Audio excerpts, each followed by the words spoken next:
మన ప్రభువుని నమ్ముకున్నాం, దేవుని మందిరానికి వెళ్తున్నాం, చర్చికి వెళ్తున్నాం, బాప్టిజం తీసుకున్నాం, నేను దేవుని యొక్క సన్నిధిలో ఎదుగుతున్నాను, నేను వెళ్ళిన నా ఊరు వేరు, నా పరిస్థితి వేరు, ఇక్కడ భోజనం వేరు, తిండి వేరు, ఎన్నోసార్లు మనం అనుకుంటూ ఉంటాం. కానీ పరిస్థితి ఎలాగున్నా సరే దేవుడు మేలు చేస్తాడండి. హల్లెలూయా.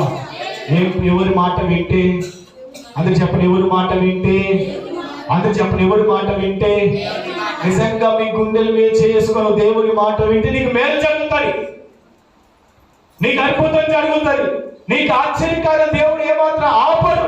ఆయన పని ఎప్పుడు ఆపడు, ఆయన పని జరుగుతూనే ఉంటుంది. ఎప్పుడైతే నువ్వు దేవునికి విరోధంగా మారుతావో, విరోధంగా నడుచుకుంటావో, విరోధంగా జీవిస్తావో, అన్నీ కూడా నీకు వ్యతిరేకత ఎక్కువ స్టార్ట్ అవుతుంది. దేవుని ప్రార్థన మానేసిన, దేవుని దూరం అయిపోయినా, నీ జీవితంలో దేవునికి విరోధంగా ఉంటే అంత కుటుంబం కూడా నీకు ఎవరు సహకరించారు.